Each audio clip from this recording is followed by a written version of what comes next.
Thundercracker and Skywarp are Decepticon Seekers, an elite aerospace infantry that gives the Decepticons a strong fighting edge in the Great War. Aerial domination over the Autobots.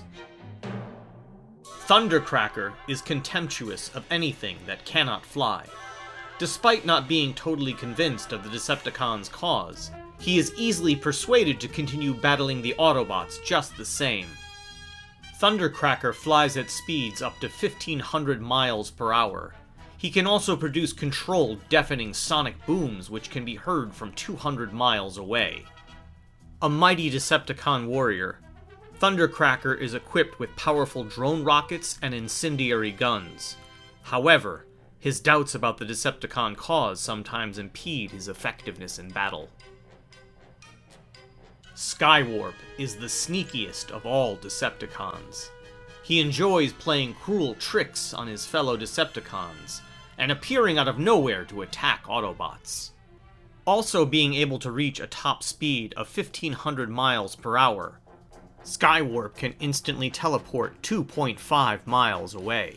Again, a heavily armored warrior, he carries heat-seeking missiles and variable caliber machine guns. Not too smart, Skywarp would be useless without Megatron's supervision.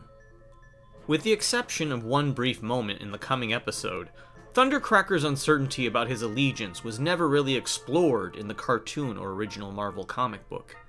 In both of these, both he and Skywarp were just kind of standard thugs. Like Thundercracker, Skywarp was often seen and heard, mostly remembered for his cruel sense of humor and his ability to teleport, which was unique at the time. Yet he never had a standalone story or adventure. As a collector, you just wanted to have the two of them to stand flank behind Starscream as a trio. When the toys for Thundercracker and Skywarp were discontinued in early 1986, they were both killed off in the Marvel comic book, each at the hands of Omega Supreme, and then later that summer in the Transformers the movie, where they and their damaged comrades were jettisoned into space by their fellow Decepticons. They were among the dying warriors who, along with Megatron, were found and reformatted by the monster planet Unicron. As Megatron was given new life as Galvatron, Thundercracker was reborn into Scourge the Tracker, leader of his huntsmen, the Sweeps. Skywarp was also reformatted, but this is where things get a little tricky. In the movie, both he and Insecticon Bombshell are both simultaneously seen turning into the same figure, referred to as Cyclonus, leader of Galvatron's armada. However, after this single shot, the second figure is never seen again. Ever. There is only one Cyclonus, and to this day, fans constantly debate if Skywarp or Bombshell are the one that truly became this new character. Experiencing a brief revival, Thundercracker and Skywarp both got a chance to come back in Marvel Comics, but were quickly killed off again by a supercharged Starscream in the legendary Underbase saga. As always, many toys of Thundercracker and Skywarp have been released in the subsequent versions of Transformers in the last 40 years. Although they never appeared in the live-action Michael Bay movies, there have been many toys of both of them that were simply recolored from Starscream's movie toy. And both would appear in subsequent tie-in comic books and video games. Whether their roles are large or small, Thundercracker and Skywarp will always be known for being part of the classic original Decepticon lineup.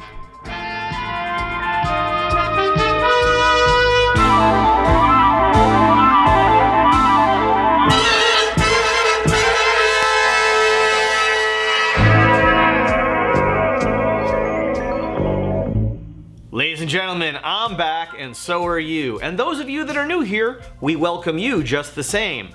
I didn't mention in my last episode, but wow, thank you everyone. 200 subscriptions so far, and I know maybe that doesn't seem like a lot to some of you out there, but to me, I didn't expect even that to happen as fast as it did. But Christmas is coming, wink wink, and I'm really hoping to expand that. So any likes, subscribe, shares, comments, please keep all that love coming, and I'm very much hoping that in the new year, I can get to a point where I do this full time and start bringing you all kinds of new content on a regular basis.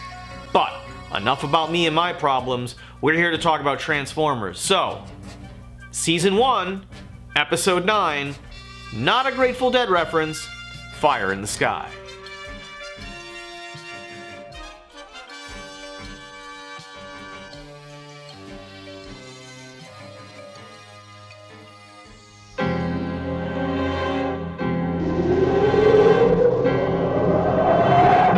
We open on Autobot cars following Decepticon seeker jets. They've come for resources.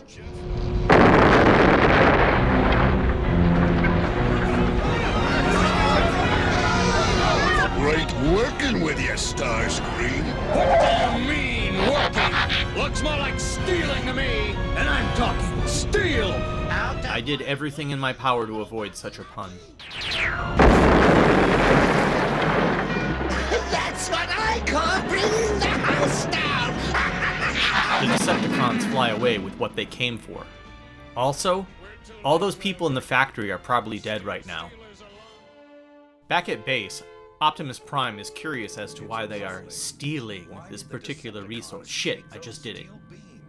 Spike and Bumblebee offer to investigate. One, Prime. Spike, launch the satellite. One Sky Spy coming up.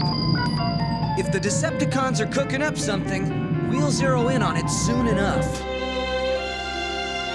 The Incan legend is true, Megatron.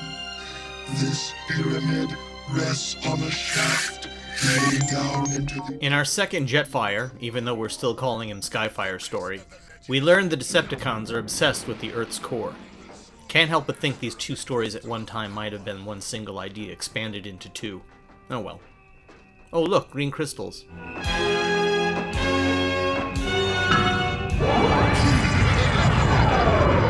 Starscream, bring me the weapon frame you and Thundercracker made from the stolen steel. The Decepticons test their new weapon using Starscream's recently acquired materials. The Sky Spy's over the Andes Mountains in Peru. Uh-oh, it's picking up a weird energy reading in those ruins. The Sky Spy satellite spots the Decepticons. Excellent, Laserbeak. It seems we have an intruder. Megatron is aware of the Autobots spying on them.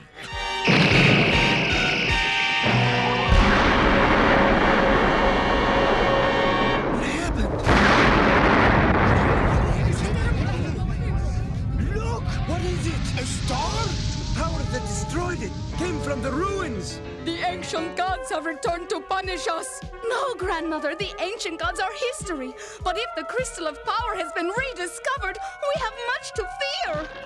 First speaking females after 9 episodes. The power of absolute destruction is mine. You mean ours, don't you, leader? Yes, of course. I have you to thank for this worthless weapon frame. I'll just, no comment.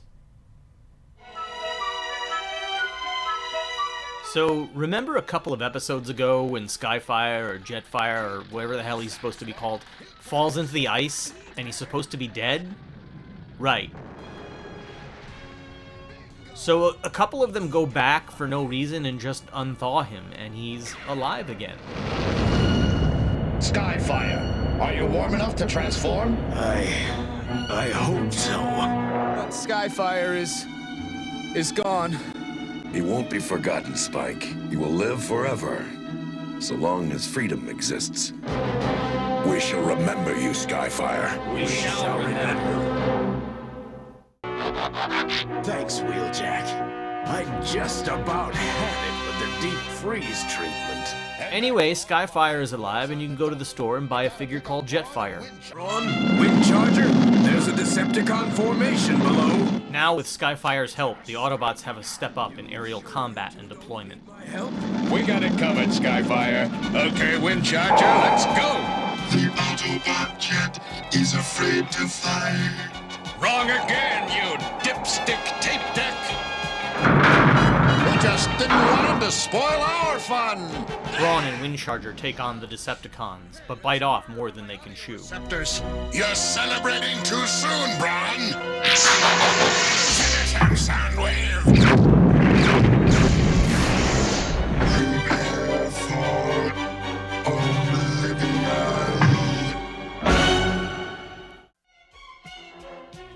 Is it me, or is some of the combat in this show a little inconsistent? Anyway, I want to talk a little bit more about Decepticon Seekers, and a little bit more about future storylines involving Thundercracker and Skywarp. In the 1983 Diaclone line from Takara, 2 transforming F-15 Eagle jet fighters named Jet Robo were released. Boasting 2 color schemes, they were imported by Hasbro for the 1984 first wave of Transformers as Thundercracker and Starscream, with a new 3rd figure being recolored as Skywarp. In the second wave, 3 new figures were added from the Jet Robo mold: Thrust, Dirge, and Ramjet, also known as the Coneheads. These classic 6 original figures are part of an elite Decepticon aerospace fighting force known as the Seekers. Early in the series, to build up the Decepticon ranks with disposable soldiers, many generic Seekers were added in the background of Season 1. Not to mention a whole lot of classic Easter egg characters that were later made into toys in subsequent years. Many of these characters have in fact gone on to be featured in many various G1 reboots. As Transformers stories continued into the 21st century, Thundercracker and Skywarp were both given bigger roles in independent Dreamwave comics. Thundercracker was finally given the chance to act on his uncertainty of the Decepticon cause. Beginning with the 2008 graphic novel, All Hail Megatron, Thundercracker chooses to save the Autobots and join the forces of good at last. In doing so, he is seriously injured by none other than Skywarp. Upon recovering from his injuries, Thundercracker continued to help work to protect the Earth, but was also able to begin to pursue a second life, where he was, of all things, a successful filmmaker, who went on to make movies about the life of Starscream and G.I. Joe undercover specialist, Chuckles. His storyline ends on a cliffhanger, as he waits to hear if he won the Oscar for Best Screenplay. He also had a dog counterpart named Buster, which I believe was a reference to the original counterpart for Spike in Marvel Comics. I absolutely love this image. Skywarp, on the other hand, later suffers a serious injury at the hands of Autobot RC. Damaged, while mid-teleportation, he is left in a state between reality and non-reality. After being betrayed and manipulated by Galvatron, he contacts the Human Earth Defense Command. From there, he makes a deal to work for them in exchange for saving his life. After that, he teams up with the forces of G.I. Joe. He has many adventures paired up with teammate and classic Joe character Rock and Roll. Thundercracker and Skywarp have been around since the beginning, and they will always be known as the original lineup of Decepticons. Thanks to remolding and recoloring techniques, whenever a new Starscream comes out, you can always count on a new Thundercracker or Skywarp shortly following. Like I said, we just want to complete that classic trio.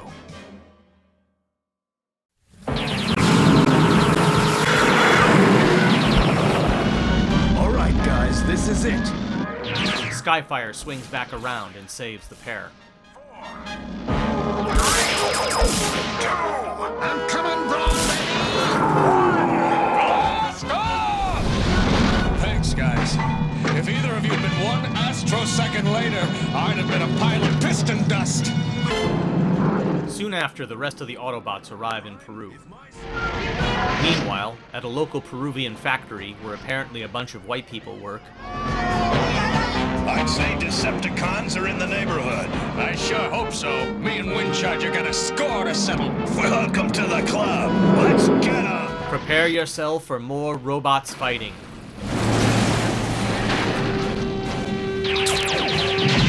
Spike and Bumblebee rob a young girl of her agency by saving her life. She was hanging around outside an exploding factory for some reason. You have saved my life! I thank you! Hang on, kids, it's not over yet. Secret passageway leads to the Inca temple. Meanwhile, Thundercracker spots Skyfire, but has a moment of personal conflict for no real reason. Megatron would love it. But that geeky Starscream would take all the credit. On the other hand, if I let you rack our new weapon, Megatron might blame Starscream, which would make me very happy. Thundercracker, you putrid traitor!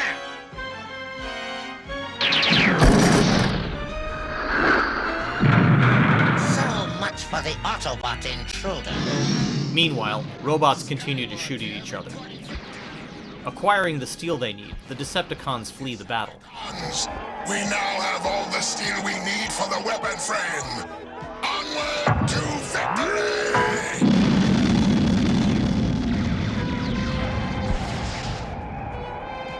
With a cliffhanger, Megatron causes an avalanche that leaves the local humans in peril.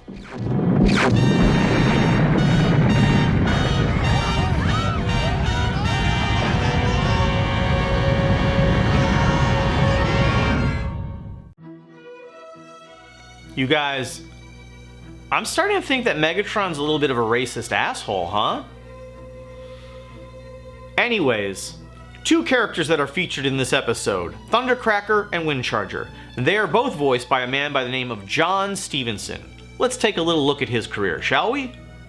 I edited the video, I'm in control here. Do as I say. John Stephenson began his entertainment career in radio.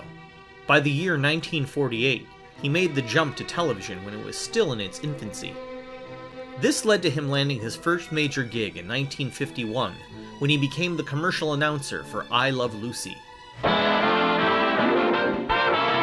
It's the I Love Lucy show, starring Lucille Ball and Desi Arnaz, and brought to you by L-I-L-T, New Lilt, the only home permanent with squeeze bottle magic. In The Flintstones, he was the voice of Mr. Slate, Fred Flintstone's boss. Hey, Flintstone! I want to talk to you. Do you know what time it is? You're a lot late, Flintstone, but it's okay. I know you were practicing for the big match. And did you know your fellow employees are betting a month's wages on your team?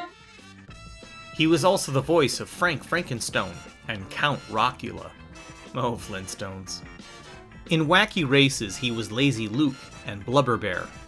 And on Scooby-Doo and Super Friends, okay, he's too many characters to name in those.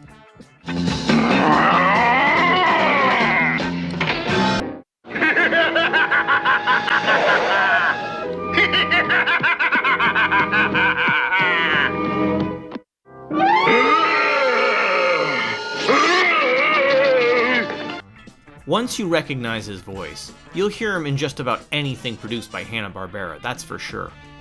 In the original Johnny Quest, he was the voice of Dr. Bendel Quest. We'll feed the facts to Eunice, our unitized neutronic information center. Vanished. 5 ships in the last 3 weeks. Common factor. All events occurred in Sargasso Sea area. In the 1973 animated Charlotte's Web movie, he was the voice of Mr. Arable. Fern, you will have to learn to control yourself. You know, I've got a good mind to let you raise this pig. Then you'd see what trouble a pig can be. All right. He's yours. Saved from an untimely death. In the animated Hobbit movie, he was the voice of Dory, the Great Goblin, and Bard. Bilbo! Where are you? I know that sword! It is called Glambrain! The Full Hammer! Now! Hail, Thorin Oakenshield. I am Bard the Guardsman. We are honored by your presence. And in Return of the King, he was the ghoulish Witch King of Angmar.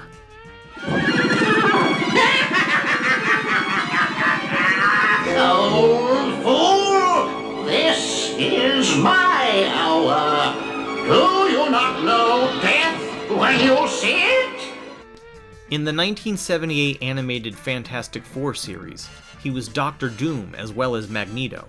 And in Spider-Man and His Amazing Friends, he was Colossus, Doctor Strange, Loki, and the Shocker.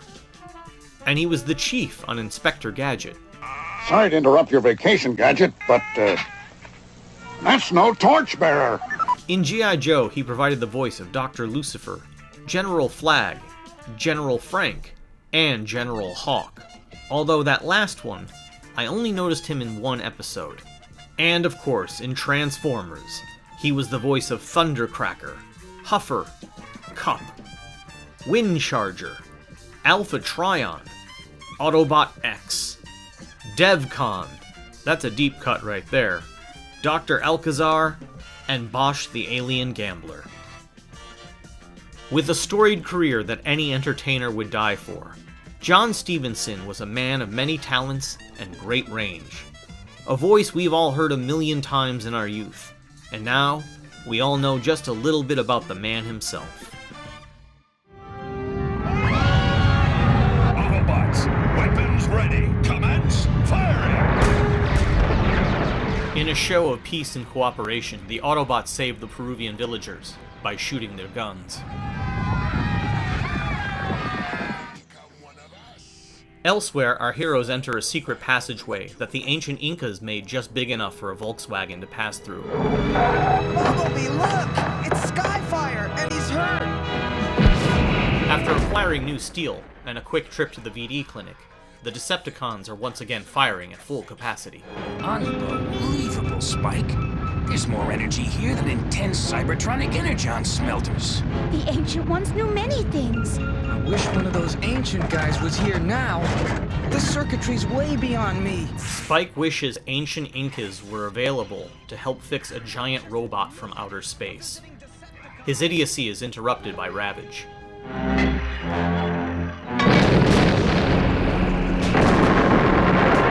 Autobots, prepare for battle! I'll give you a battle you won't forget! The Autobots move in against Megatron and his powerful new weapon. Against impossible odds, our heroes press on. Such is the fate of all who oppose me! Spike! I can't hold out much longer! There! I think I've got it! Skyfire is brought back online, just in time to take care of Ravage. Skyfire, you're okay! Never better!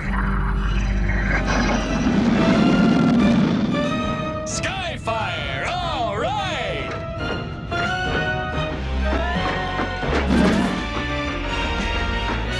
The finale comes down to one big game of King of the Hill.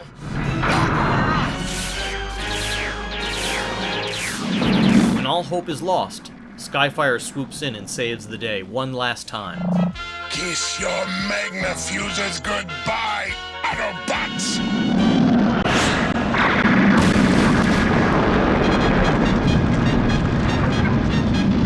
You'll pay for this, Skyfire! Optimus achieves the lamest victory ever by simply throwing Megatron off the top of the temple.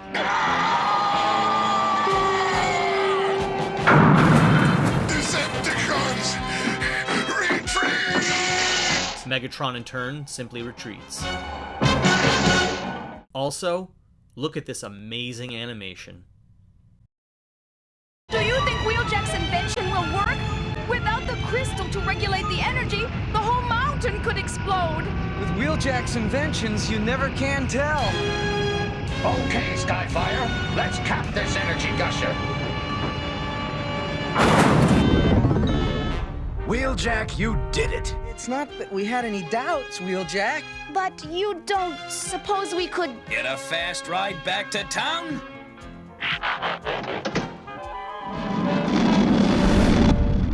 And when we get back home, I want Bumblebee to meet my brother's convertible. We call her Juanita. And I think the two of them will get along just fine. Also, Spike is so in. And that, my friends, is Indiana Jones and the Kingdom of the Crystal Skull, also known as Transformers Season 1, Episode 9, Fire on the Mountain. And now let's make fun of all the errors, shall we? We're gonna. At first, Trailbreaker's the right color, and then we cut, and then he's red. That's wrong. At the risk of being a hateful body shamer, Starscream's boobs just don't match. In this side profile, Brawn's head is wrong. It's only one color. It should be silver and a darker gray. Watch when we cut back to it here. See? That's the right way. So Megatron shoots Brawn, he falls back into Soundwave, and he falls to the ground. But when we cut back, his arm is stuck in the rock? What happened? What did I miss? Megatron's all one color, ruining an otherwise really cool drawing. I'm too darn big to sneak around like this. Then why the hell are you doing it? Prime crashes into Megatron and the wall changes color. Again, I'm not trying to be a jerk, but what the hell is she doing here? Like, she doesn't work here. She's not dressed like she works at a factory. I'm just saying. Skywarp, I have created a steel alloy suitable for our weapon frame. Megatron calls Skywarp to join him. Thundercracker flies away, but taunts him in Skywarp's voice. Have a good time playing Crystal Nurse, Screamer. Bye! Weird. Especially since in this next scene, we see that very clearly Thundercracker stays behind. And he has a chance to shoot at Jetfire, but he monologues, and he doesn't shoot. And Jetfire doesn't shoot back. He just keeps walking up the hill as he continues to monologue to himself, exposing his back. Somebody shoot somebody. Why are you shooting each other? Somebody just shoot it. Oh, thank God. As he falls, he thinks, how could I have avoided this? Oh, look, they're bringing in his body, but he's colored like Skywarp. What an interesting choice. Megatron has to blast a hole in the side of the pyramid to enter. And then in this next shot in a confined space, Jetfire flies away, and through the magic of editing, he's outside. Good work. This is a really nice visual and all, but when you think about it, it doesn't make any sense at all. This is a rare and kind of out-of-place little moment in animation for the show. I don't know. I don't hate it. It's kind of cute. Whatever. Well, look at the bright side. Nobody had sex on top of or inside of Bumblebee. Except for that one time when they did.